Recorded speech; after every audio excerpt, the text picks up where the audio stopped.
할렐루야. 오늘 말씀은 우리가 쉽게 말하면 주제 파악하기이죠. 주제 파악. 누구한테 그런 말 자주 합니까? 못하는 주제 파악하세요. 이렇게 이제 이야기를 하고는 싶지만 또 그런 말 비슷하게 주어를 좀 파악해 보세요 라고 이제 이야기를 하고 싶은 겁니다. 한번 따라합시다. 주어를 파악합시다. 주어를 파악합시다. 주제 파악은 너무 좀 마음 아프고 오늘 주어 파악하는 날입니다. 주어를 파악을 하지 못한 게 아니고 편견 때문에 그렇습니다. 이거는 아마 그런 뜻은 아닐 거야 하고 이미 내 머리에 저장되어 있는 내 습관, 삶의 방식 때문에 주어가 이것임에도 불구하고 그 주어를 바꾸는 거예요. 잘 생각을 못하고 실수를 하는 겁니다. 우리는 많은 편견을 가지고 있습니다. 네 사람이 노래 부르러 나와가지고 이렇게 딱 보니까 등치 큰 사람, 키도 큰 사람이 아마 저 사람은 베이스일 거야, 저음을 낼 거야 그렇게 기대하고 있었어요. 키가 작은 사람이 하나 있었는데 한국에 음악회를 하는데 가서 있었던 이야기입니다. 키가 작은 사람이 나 저 사람 테너 같다 이렇게 했는데 진짜 반전이었어요. 편견인데 이 키 작은 이 분이 저음으로 하는 소리를 했는데 깜짝 놀랐어요. 야, 나는 왜 그런 생각을 했지? 오히려 키 큰 사람이 테너 소리를 내더라고요. 이게 편견은 내가 이미 아마 키 작은 사람은 그 성대도 짧아서 막 높은 소리를 잘할 거야 이렇게 생각했던 것 같아요. 그게 이제 우리가 보편적으로 갖고 있는 그 편견인 것 같습니다. 아닐 수도 있고요. 또 보통은 잘 맞으니까 그 편견이 워킹을 하는 것 같아요. 우리 편견은 성경 읽으면서도 여전히 발휘가 됩니다. 24절 말씀 한번 같이 보겠습니다. 크게 한번 읽습니다. 24절 시작. 같이 읽습니다. 시작. 나옵니까? 네. 야곱은 홀로 남았더니 어떤 사람이 날이 새도록 야곱과 씨름하다가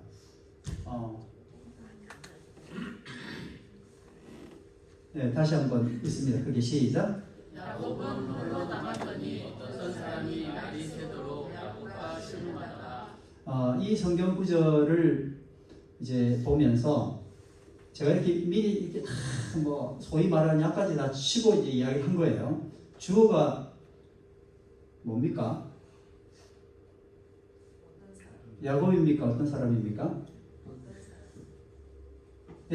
언뜻 보면 야곱은 이라고 되어 있으니까 이제 홀로 남았다. 그 상태를 이야기하는 거고요.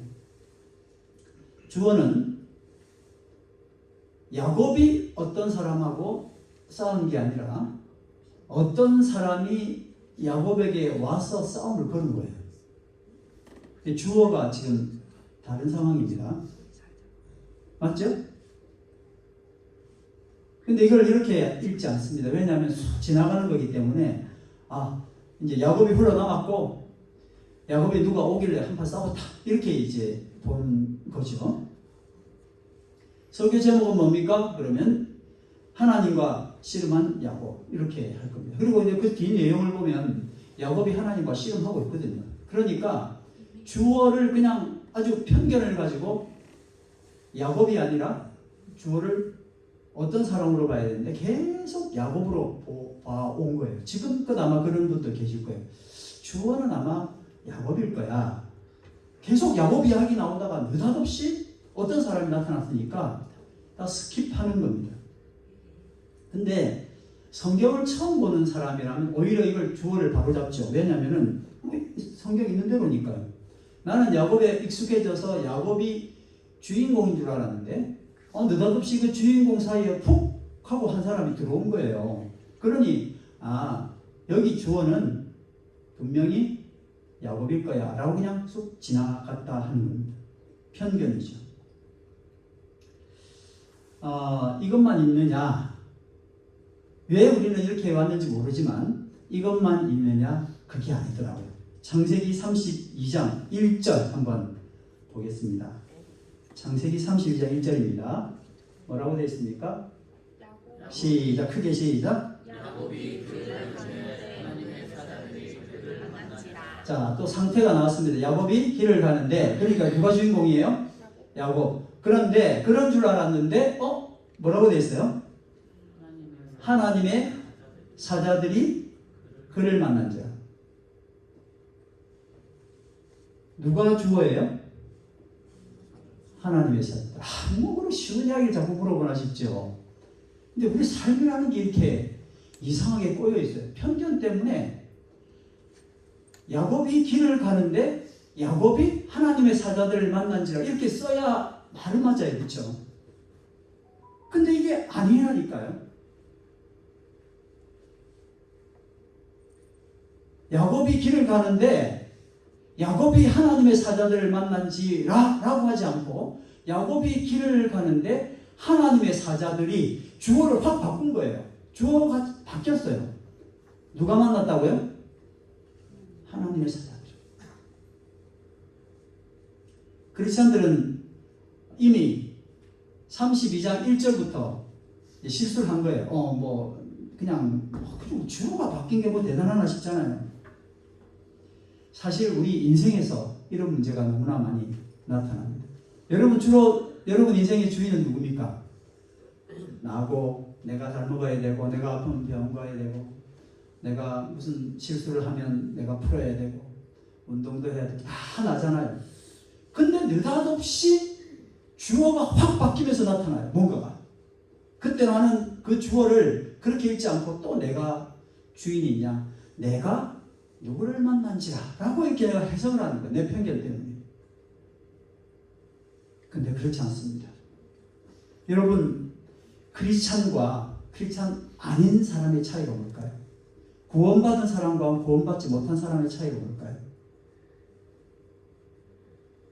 구원받은 사람은 구원받지 못한 사람과 큰 차이가 있는데 내 삶에서 느닷없이 하나님의 개입하심이 있는 거예요. 할렐루야. 크리스찬 아닌 분들은 죄송하지만 개입하심이 없습니다. 벌은 내릴지 몰라요. 하나님의 사람들의 삶에 어떤 도구로 사용되는 건 있지만 그런 개입이 있을지 모르지만 하나님의 사람은 구원받은 하나님의 사람은 반드시 하나님의 개입하심이 있습니다. 그래서 느닷없이 주어가 확 바뀌는 때가 오는 거예요. 그때 내가 주인이라고 자꾸 내가 주어라고 생각할 때 난 힘들어지는 거예요. 얼른 내가 바꿔야 돼요. 성경 말씀이 명확하게 기록하잖아요. 야곱이 길을 가다가 하나님의 사자들이 야곱을 만난지라 이렇게 되는 거예요. 너무 문장이 이상한데 그게 우리의 삶이에요. 그게 누구의 삶이에요? 크리스찬의 삶이에요. 여러분 그런 경험 있지 않습니까? 내가 길을 걸어가는데 느닷없이 누군가 나타났으니 내가 주인처럼 보이는데 아니에요. 크리스찬은 하나님의 개입하심 때문에 그가 나를 만난 거예요. 한번 따라합니다. 그가 나를 만나셨다. 할렐루야. 이게 크리스찬 삶의 역사입니다. 2절 말씀 한번 보겠습니다. 계속입니다. 야곱이 그들을 볼 때 이르기를 이는 하나님의 군대라 하고 그 땅 이름을 마하나임이라 하였더라.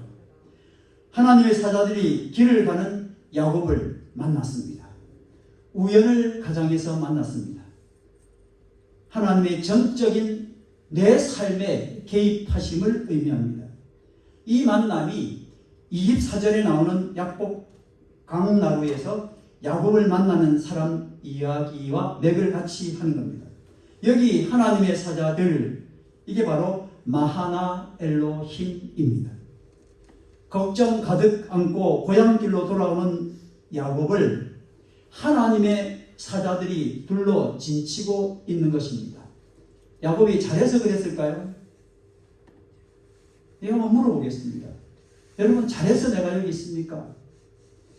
살아와 보니 참 그건 잘했다. 그래서 하나님의 역사가 지금 나에게 여러분 그런 거 없습니다. 죄송하지만 하나님의 전적인 관여하심은 하나님의 뜻 때문에 내 주위에서 역사하시는 거예요. 너무 감사하잖아요. 잘한 걸 따지면요, 야곱은 거기 설 자격이 없습니다. 하나님의 사자들이 그 주변에 그렇게 둘러진칠 필요가 없어요. 근데 하나님이 야곱을 선택하셨기 때문에. 언제 선택하셨다고요? 뱃속에서 두 아이가 막 싸우고 있는데 엄마가 왜 애들이 왜 이러지? 왜 싸워? 이러고는 누구에게 갔어요? 하나님께 가서 물어본 거예요. 도대체 무슨 일입니까? 그랬더니 아이들이 나고 누가 선하고 누가 악한지 이미 결정되기도 전에 하나님이 작은 아이를 선택하셔서 큰 아이가 작은 아이를 섬길 거야 라고 그렇게 미리 선언을 하시는 거예요. 이 하나님의 사자들이 이날 느닷없이 나타난 줄 알았는데, 그래서 주어인 줄 알았는데 사실은 이날 나타난 게 아니었어요. 언제 나타났을까요, 여러분? 하나님의 사자들 하면 여러분 생각나는 게 있습니까? 야곱과 연관해서 야곱의 사자딸이잖아요. 그때 하나님의 사자들이 이미 그 시간부터 시작해서 그 더 이전이죠. 뱃속에서부터 시작해서 하나님의 사자들은 여전히 그와 함께 하고 있었는데 본인만 몰랐을 뿐인 거예요. 28장 12절 말씀 같이 한번 보겠습니다. 꿈에 본즉 시작. 꿈에 본즉 사닥다리가 땅 위에 서 있는데 그 꼭대기가 하늘에 닿았고, 또 본즉 하나님의 사자들이 그 위에서 오르락 내리락 하고, 이때 하나님의 사자들이 역시 똑같은 단어로 마하나 엘로힘이라고 쓰여져 있었습니다. 28장 12절과 똑같은 히브리어 단어 마하나 엘로힘이 32장 1절에 이렇게 똑같이 나오게 된 겁니다. 자, 야곱은 홀로 남았더니 이 말씀도 언뜻 보면 정말 야곱이 이것 잘못하고 저것 잘못하고 생각해보니 기가 차서 홀로 남은 것으로 보입니다. 여러분 그렇잖아요, 그렇죠? 자기 선택이에요. 여러분 그런 경우 많지 않습니까? 내가 그래도 잘한다고 했는데 왜 나는 이렇게 외톨이야? 이런 경우 말하는 거예요. 나 그냥 좀 괜찮았는데 지금 보니까 아무도 주변에 없어. 나 혼자야. 그런데 히브리어 원어를 보니까 혼자 남았더라라는 게 수동태예요. 내가 능동적으로 혼자 남은 게 아니라 남게 되어져 버렸다는 거예요. 남겨져 버렸다라고 표현되어 있는 거예요. 어쩌다가 내가 이 짓 잘못해서 내가 이런저런 일 해가지고 내가 지금 혼자 있는 줄 알았는데 그게 아니라 전적인 관여하심에 의해서 그냥 남겨졌다는 거예요. 누군가가 고의로 내 주변에 아무도 없게 만들었다는 거예요. 주인공이 누구예요? 내가 아니라 누군가예요. 어떤 사람인 거예요. 그가 나를 혼자 둔 거예요. 이러면 이야기가 달라지죠. 내 삶의 주인이 누구냐, 내 인생의 주어가 누구냐라고 계속 생각한 난 줄 알았는데 알고 봤더니 내가 아니라 누군가가 나를 수동으로 만들어버린 거예요. 내가 선택한 결과로, 내가 내린 결과로 이렇게 된 줄 알았는데 실상은 그 반대로 누군가에 의해서 내가 이런 결과 앞에 서 있게 되었다. 이게 이 말씀이 주는 의미입니다. 내가 자발적 의사인 줄 알았는데 알고 보니 누군가에 의해서 내가 지금 여기 서 있는 거예요. 지금 결과가 능동인 줄 알았는데 수동이었다 하는 겁니다. 우리는 지금껏 내 과거의 결과가 지금의 나를 만들어 왔다. 너무나 당연한 이야기죠. 그런데 크리스찬이라면 이야기가 달라집니다. 내 인생의 가장 중요한 순간에 그분이 우연을 가장해서 지속적으로 관여하신 거예요. 지금 야곱 이야기 잠깐만 했는데 사실은 그 태어나기 전부터 시작해서 그가 힘들었다고 생각해요. 우리가 사실 그렇거든요. 잘 나갈 때는 빛 가운데 있으니까 잘 안 보여요. 근데 어두울 때는 그 빛이 나를 중심으로 비춰졌던 그 빛은 굉장히 환하게 보이잖아요. 그래서 성경이 이렇게 기록한 거예요. 야곱 일생의 마하나임 하나님의 군대는 그를 여전히 따라가고. 왜냐하면 여러분 야곱은 굉장히 중요한 사람이거든요. 성경에 야곱만큼 중요한 인물이 또 있습니까? 그러니 하나님의 군대가 이를 짜지 않을 수가 없어요. 자기는 몰라요. 늘 실패하고 거짓말만 하고 다니는데 나보다 더한 사람은 나타나고 말이죠. 그런 야곱에게 하나님의 천사들은 군대는 한두 사람이 아니라 군대는 늘 야곱과 함께 하셨어요. 근데 그걸 띄엄띄엄 본 거예요. 어두워졌을 때 잠깐 본 거예요. 누가 있었네. 근데 실상은 늘 따라다닌 거였어요. 전지적 관, 전지하신 분이 지금 이 땅에 내 삶 가운데 들어오셔서 나를 상관하시는 것. 정말 놀라운 은혜가 아닐 수 없습니다. 왜 그렇습니까? 크리스찬인 나는 나의 과거가 아니라 지금 내 현재 내 삶 때문이 아니라 하나님께서 이미 창세전에 이미 계획하신 나에 대한 그 미래에 의해서 내 현재가 결정되어야 되기 때문에 그렇습니다. 야곱은 야곱으로 끝날 사람이 아니라 이스라엘이 되어야 돼요. 그 이스라엘은 육체적인 이스라엘도 있지만 영적인 이스라엘, 지금 우리가 다 그런 상황이잖아요. 이런 이스라엘이 되게 하기 위하여 하나님은 이미 야곱이 이스라엘의 것을 이미 다 계산하셔서 이 사람이 이스라엘 되게 만들어 가야 되는 거예요. 왜 그렇게 하셨느냐? 왜 이런 실패자를 계속 실패할 수밖에 없는 사람을 써서 하나님이 이렇게 하셨느냐? 그래서 하나님이 위대하시기 때문에 그렇게 되는 것입니다. 내가 우겨서 뉴질랜드, 내가 똑똑해서 뉴질랜드 온 줄 알았습니다. 지나온 세월을 묵상해 보니까 하나님에 의해서 보냄을 받았습니다. 잘나서 온 줄 알았는데 하나님 나를 이곳에 보내신 이유가 있었습니다.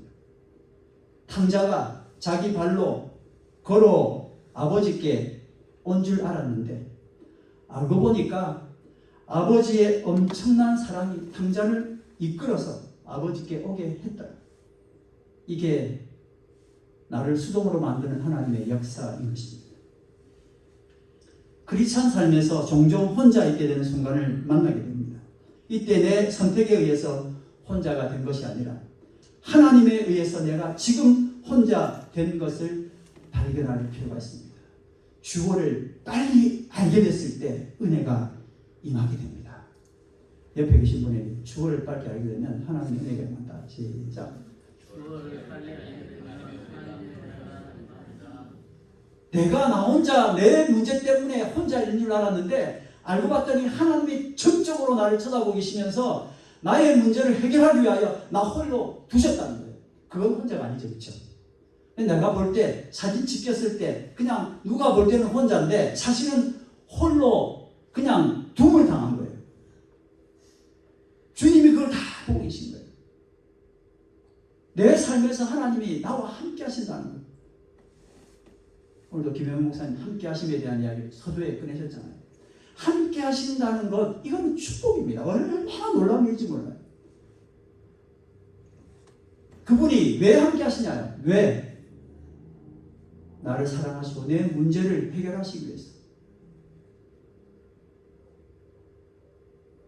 빌립보서 2장 13절 말씀은 아주 기가 차게 이 말씀을 증언하고 있습니다. 천천히 한번 읽겠습니다. 너희 안에서 시작. 너희 안에서 행하시는 이는 하나님이시니 자기의 기쁘신 뜻을 위하여 너희로 소원을 두고 행하게 하시나니.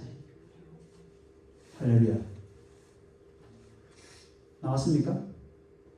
한번 따라합니다. 너희 안에서 행하시는 이는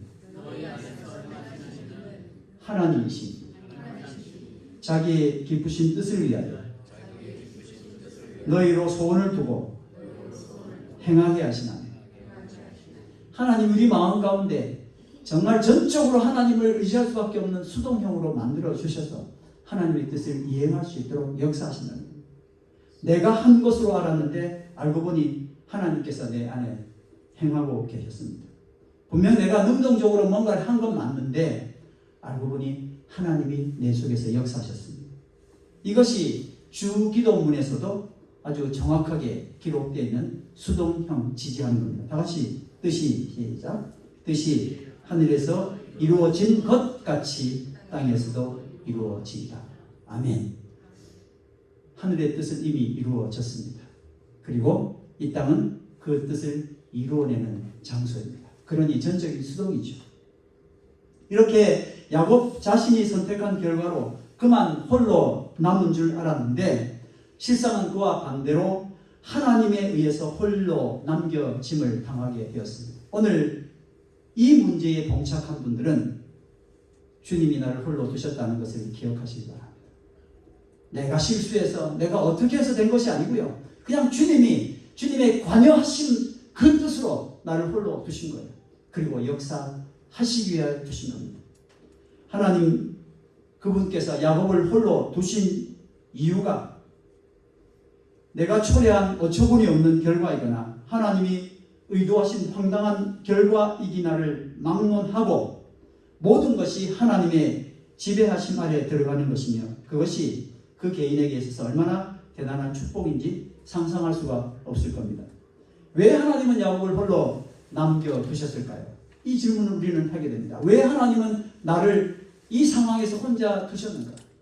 이제 주어가 바뀌었습니다. 그렇죠? 왜 하나님은 주어가 하나님이에요? 왜 하나님은 나를 여기 남겨두셨어요? 여러분 이 질문을 지속적으로 하시기 바랍니다. 주어를 먼저 설정해야 돼요. 내 삶에서 왜 나는이라고 하지 않고 왜 하나님이라고 질문하시기 바랍니다. 문제는 많이 해결됩니다. 왜냐하면 우리는 크리스찬이기 때문이에요. 크리스찬 아닌 분들은 왜 나는이라고 해도 답이 나와요. 그 나름에. 근데 크리스찬은 왜 나는 하면 답 없습니다. 크리스찬은 뭐라고 물어야 된다고요? 왜 하나님은? 인생을 살아오면서 나 혼자 남겨진 절체절명의 상황에 직면하면 우리는 절망의 구렁텅이에 빠지게 됩니다. 그러나 내가 하나님을 믿는 자라면 이 상황은 하나님에 의해서 조성된 상황입니다. 그러므로 결코 혼자가 아닙니다. 철저한 하나님의 개입, 그래서 축복인 것입니다. 야곱은 이제 하나님에 의해 혼자 남겨지게 되었습니다. 자기가 생각해서 식구 보내고 재산 보내고 다 보내고 자기는 진짜 맨 마지막에 두려우니까요. 거기 다 치고 혹시 헷갈리면 나 찾으러 안 올 거야, 나 주기로 안 올 거야 하고 맨 뒤에 남아 있는 것처럼 자기가 다 행동했잖아요. 하나님은 그걸 보신 거예요. 하나님에 의해서 그는 자기가 했음에도 불구하고 자기의 그 모든 실수, 그 두려움을 다 쫓아보내고 혼자 있는 줄 알았는데 그러니 얼마나 힘들어요. 근데 수동이 된 거예요. 하나님에 의하여. 이게 크리스찬의 축복입니다. 그의 삶에서 전적으로 하나님이 일할 수 있는 때가 찾아온 것입니다. 이 약복강 씨름의 주체는 누구입니까? 다시 질문합니다. 야곱이 홀로 남았더니 주어는 뭡니까? 어떤 사람이 날이 새도록 야곱과 씨름하다. 왜 어떤 사람이 나타났어요? 왜 나타났습니까? 왜 도대체가 왜 이렇게 혼자 있는 사람한테 나타나고 어떤 사람이 왜 야곱과 씨름하냐고요. 씨름의 주체는 야곱이 아니라 어떤 사람입니다. 어떤 사람은 성경이 여러 번 증언했습니다. 이분이 하나님입니다. 우리가 아는 것처럼 하나님. 야곱은 브니엘이라고 장소를 이름 지으면서 어떤 사람이 하나님임을 고백했습니다. 호세아 12장 3절 4절에도 야곱이 힘으로 하나님과 겨뤘다라고 하면서 그 어떤 사람을 하나님이라고 기록합니다. 어떤 사람은 하나님입니다. 이렇게 하나님은 하나님의 모습으로 나타나지 않고 어떤 사람으로 우리 가운데 역사하십니다. 어떤 사람이 주어인 것은 25절 상반절에도 계속됩니다. 자기가 야곱을 이기지 못함을 보고 역시 주어가 어떤 사람입니다. 모든 재산, 사랑하는 가족 다 약복강 건너로 먼저 보내고 홀로 그 나루트에 남겨져 절망하는 야곱에게 싸움을 걸어오신 분은 분명 하나님입니다. 이전에 우리는 이 장면을 야곱이 결사적으로 하나님을 붙들고 늘어져서 하나님의 축복을 받아낸 사건으로 이해합니다. 또 읽어보면 그렇게 또 보이니까요. 그래서 우리도 야곱처럼 끈질기게 기도하면 응답받는다라는 구절로 이 말씀을 자주 사용하긴 합니다. 그런데 정말 정확하게 성경을 보니 이 싸움의 출발은 야곱이 아니라 오히려 하나님이었습니다. 싸움의 출발이 누구라고요? 오늘 그걸 기억하시기 바랍니다. 오늘 나에게 이렇게 고통스러운 싸움의 시작점은 오히려 하나님이었어요. 왜 하나님은 나에게 싸움을 거실까요? 왜 레슬링하러 오셨을까요?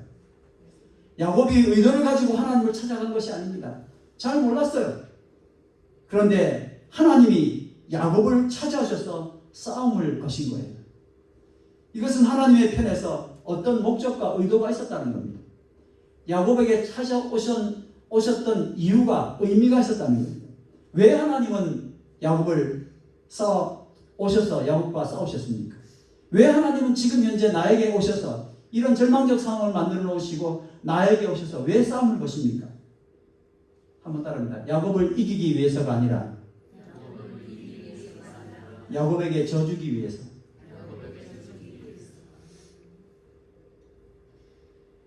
아멘. 이 세상은 다 나를 이기라고 해요. 유일하신 하나님께서 나에게 져주시는 거예요. 이건 어디서 일어나는 이야기입니까? 가정에서. 가정. 부모가 굳이 자녀를 찾아가서 져주는 이유가 뭐예요? 내가 못 이겨요. 네가 말이야. 박지선. 네가 말이야. 아버지가 이렇게 고생하는데 자식이 말이야. 하고 할 수 있어요. 근데 안 하는 게 부모예요. 져주려고 하는 거예요. 왜 그렇습니까? 왜 져줍니까? 걔 이상하게 되면 어떻게 할 거예요? 져야 애가 바로 쓰거든요. 이건 부모가 아니면 이해될 수 있는 부분입니다.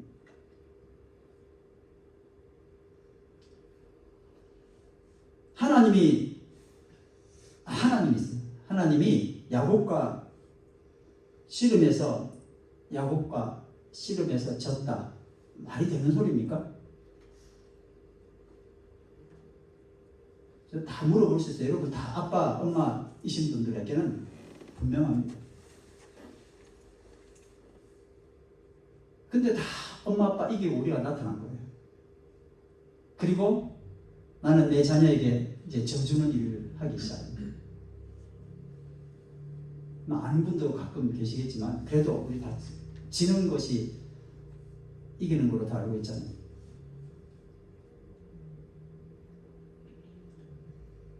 약국 나루에서 씨름했는데 야곱이 이겼습니다. 하나님이 고의로 야곱에게 져주셨기 때문에 그렇습니다. 천하장사 강호동과 3살 먹은 아이와 씨름합니다. 누가 이길까요? 누가 이깁니까? 강호동이 그보다 더한 사람보다 싸우다 이기겠는데, 근데 강호동은 절대 아들과 싸워서 이기지 않습니다. 항상 집니다. 저는 못 봤습니다만. 천하장사라 할지라도 3살배기 아들 못 이깁니다. 아들에게 져줍니다. 아버지이기 때문에 그렇습니다. 왜 그렇습니까? 길을 살리기 위해서. 어린 아들이 아버지 한번 이기고 나면 명기 충천합니다. 아버지 이긴 게 뭐 대단합니까? 근데 그 아버지가 그 졌다고 진짜 진 거예요. 져주려고 하는 마음은 도대체 어디서 온 겁니까? 제가 이 이야기할 때마다 자주 수지 이야기를 하는데, 우리 막내 수지가 아기 때 있었던 교회가 넓이뛰기를 할 수 있는 그런 교회 마당이었거든요. 그래가지고 나보고 넓이뛰기 하재. 그래가지고 난 운동에는 별로 세질 없지만은 수지가 뛰는데, 그래도 애가 5살짜리가 뛰는데 제가 지겠습니까 설마? 근데 수지가 자기 이길 때까지 계속 하더라고. 아빠 또 해. 조금만 하면 될 것 같거든요. 그래가지고 계속 이기는데 결국은 제가 져버렸어요. 조금 뛰니까 수지가 예! 또 이겼대요. 그리고 집에 간다는 거. 이야, 도대체 뭐야? 졌는데 그날 제가 억울했을까요? 수지가 저런 생각을 하는구나. 하나님과 씨름했는데 하나님과 이겼어요. 싸웠어. 우겨서 이겼는지 뭔지 모르는데 그게 아니라 누군가가 자기에게 져준 그 많은 세상 사람이 다 이기려고 하는데 누구든 다 이기려고 그러는데 유일하게 어떤 분이 나에게 져준 거예요. 져준 걸 알아. 그 행복이 얼마나 클 것이며 그 자존심을 근데 그분이 누구예요? 그분이 하나님이에요. 그분이 나에게 져줬어요. 이건 진짜 얼마나 큰 축복입니까? 얼마나 대단한 행복이에요. 400명? 형이 400명 끌고 아버지가 없고 하나님이 없고 그동안 망한 하나님의 군대가 자기를 그렇게 역사함에도 불구하고 그걸 깨닫지 못하다가 이제 드디어 져주시고 너 이름 이스라엘이야 라고 말했던 그 은혜를 받고 나니 400명 군대 거느리고 온 형님이 겁이 안 나요. 그 위에 하나님이 계시고 하나님이 나한테 져줬기 때문에 나는 이겼는데 얼마나 놀라운 축복을 받는지 모릅니다. 야곱이 아닙니다. 속이는 자, 누구 발꿈치 잡고 튀어나오는 자 야곱이 아니라 이스라엘, 하나님과 겨루어 이긴 이스라엘 이름을 그날 밤에 얻게 되었습니다. 원래 하나님과 씨름해서 하나님과 싸워서 졌다. 이게 사실 맞는 말이에요. 그렇죠? 뭐 누가 이길 사람도 없지만. 근데 하나님이 야곱에게 주신 이름은 그 반대 하나님과 싸워서 이겼다. 이스라엘입니다. 곰곰이 생각해 보면 낙심한 자녀를 구하려는 부모의 심정과 똑같지 않습니까? 할렐루야. 그분이 정말 더 이상 갈 데 없는 야곱을 그를 찾아오셔서 야곱에게 최고의 희망을 주셨어요. 나는 너에게 져도 괜찮아. 나는 남에게 모욕당해도 괜찮아. 무시당해도 괜찮아. 너 다시 일어날 수 있어. 내가 바라는 것은 자녀께는 너야. 이게 부모 아닙니까? 그 부모의 마음, 그 부모를, 그 어버이를 야곱은 드디어 만나게 된 겁니다. 하나님이 야곱에게 져주신 것은 그로 하여금 새 출발할 수 있도록 역사하기 위해서 그 앞에 새로운 인생의 장을 열어주기 위해서 만나러 오셨습니다. 우리도 저 앞에 가로놓인 강, 약복강 건너기 전에 약복 나루터에서 내가 간 게 아니라 나에게 씨름을 걸어오시는 주님을 체험하기를 간절히 바랍니다. 복 주시는 주님 꼭 만나야 합니다. 그래서 더 이상 야곱이 아니라 이스라엘이라는 새 이름을 얻고 저 강을 건너길 간절히 기원합니다. 야곱의 인생에 대해 하나님은 이렇게 표현했습니다. 한번 따라합니다. 하나님과 및 사람들과 겨루어 이겼다. 약복강에서 누구랑 싸웠습니까? 하나님과 싸웠잖아요. 그러면 하나님과 겨루어 이겼다 이러면 되는데 또 왜 토가 하나 더 있어? 왜 사람과 또 겨루어서 이겼대요? 왜 이렇게 하나만 하시면 되는데 또 이렇게 이야기했지? 이건 성경 연구한 사람을 배려한 게 아니라 사실을 이야기한 거기 때문에 그렇습니다. 성경 연구한 사람들 힘들어요. 또 사람하고 왜 겨뤘다고 썼을까? 이건 약복강 나루에서만의 사건을 이야기하기 싫은 거예요. 하나님과 및 사람과 겨루어 이겼다. 천사와 씨름하는 대목에서 사람이 등장할 필요도 없는데 왜 이렇게 이야기했느냐? 야곱이 그의 인생을 통해서 싸워온 두 가지는 하나님과 씨름이었습니다. 야곱의 인생은 이런데 하나님은 야곱에게 뜻을 두고 계셨거든요. 그러면 하나님은 계속 야곱을 만나가지고 야곱을 바꾸려고 하니까 싸우게 됐잖아요. 두 번째는 뭐였어요? 그러니 하나님 뜻을 거부하고 자기 나름대로 삶을 살아야 되니까 누구랑 싸워야 돼요? 사람하고 싸워야 돼요. 참 힘든 삶을 살았습니다. 쌍둥이로 태어났는데 형은 기골이 장대예요. 나갔다 하면 남자들한테 호응받고요. 야곱은 계속 엄마 옆에서 부엌에 살림이라고. 남자한테 얼마나 힘들었겠어요. 나도 좀 괜찮은 체질을 좀 타고났으면 되는데 이렇게 내가 연약하다니. 나갔는데 삼촌하고 한판 하는데 삼촌은 자기보다 백수위에 백수위. 거짓말로는 감당이 안 되는 분이에요. 자기는 원하는 사람이 딱 안에 한 사람이었어요. 그렇죠? 그런데 어떻게 하다가 아내가 내 사람이 됐어요. 계속 시기하면서 애기 낳고 거기서 싸우고. 야곱은 사람과 싸우면서 견디질 못했어요. 겨루어서 이겼다고요? 야곱은 이기지 않았습니다. 이길 수가 없었어요. 세상과 절대 이길 수 없는 게 야곱의 삶이었어요. 딴 하나는 머리를 썼는데 이길 수 없는 삶이었어요. 그런데 여러분, 한석규가 주연한 넘버 3라는 영화가 있습니다. 여러분 잘 들어보십시오. 넘버 1도 아니고 넘버 2도 아닙니다. 넘버 3. 이건 그냥 실패 그런 뜻입니다. 질문합니다. 이 넘버 3라는 영화의 주인공은 누굽니까? 영화 안 봐서 몰라요. 그렇게 하지 마시고 절 보세요. 넘버 3의 주인공은 누굽니까? 넘버 3예요. 왜 넘버 1이라고 그래요? 이 영화는 언제 끝납니까? 넘버 3가 넘버 1을 추구하고 죽을 때 그냥 끝나는 거예요. 더 이상 넘버 3라는 영화는 사라지는 거예요. 하나님 우리 인생 개개인에게 모두 주인공을 허락하신 거예요. 근데 나는 왜 넘버를 추구합니까? 내 삶을 추구해야죠. 하나님이 나에게 허락하신 걸 가야 되는데 사람과 싸우느라고 이제 다 죽었어. 그런데 하나님께서는 너 그런 사람 아니야. 너 넘버 3야. 그럼 넘버 3가 주인공이에요. 그 영화에서 주인공은 넘버 3예요. 넘버 3 영화 주인공 누군지 아세요? 한석규예요. 한석규. 무려 한석규라니까요. 무시하면 안 됩니다. 어떤 인생이든 결과적으로 그가 하나님께 픽업되면 세상을 이기게 된 겁니다. 할렐루야. 하나님 때문에 우리는 세상을 이길 수 있습니다. 하나님 때문에 우리는 세상과 하나님과 이길 수가 있는 거예요. 하나님이 주신 거고. 그래서 너는 지금 네 현 상황에서 실패자로 보이지 된 게 하나도 없잖아. 그런데 넌 이겼어! 라고 말씀하십니다. 그 축복이 뭐예요? 이스라엘이라는 이름입니다.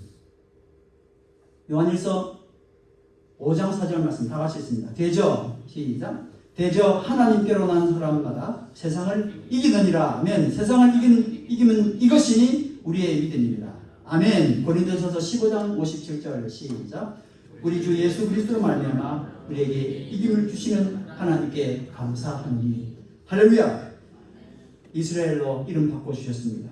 하나님 우리를 통치하여 주시옵소서라는 뜻이 이스라엘입니다.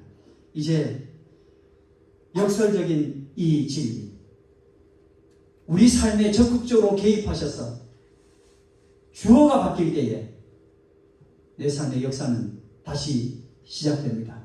하나님, 그 하나님이 나를 위해 져주시고 세상 사람들 가운데도 이겼다고 선포해 주시는 이 역사가 오늘 우리 삶 가운데 다시 일어나게 되기를 간절히 바랍니다.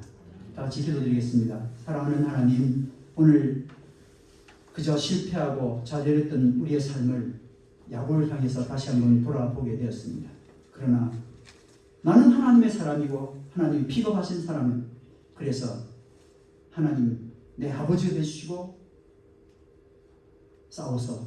하나님과 싸워서 이겼다고 그렇게 선포해 주시고 세상 모든 사람에게 비록 졌지만 이겼다고 말씀하심으로 이제 내 삶을 새롭게 살아갈 수 있도록 역사하신 하나님 감사합니다. 이스라엘 이 이름을 오늘 우리가 다 받고 주님 앞에 기쁨으로 이제 앞으로의 삶을 살아갈 수 있도록 인도하여 주시옵소서. 찬양과 감사를 드리며 예수님 이름으로 기도드립니다. 아멘.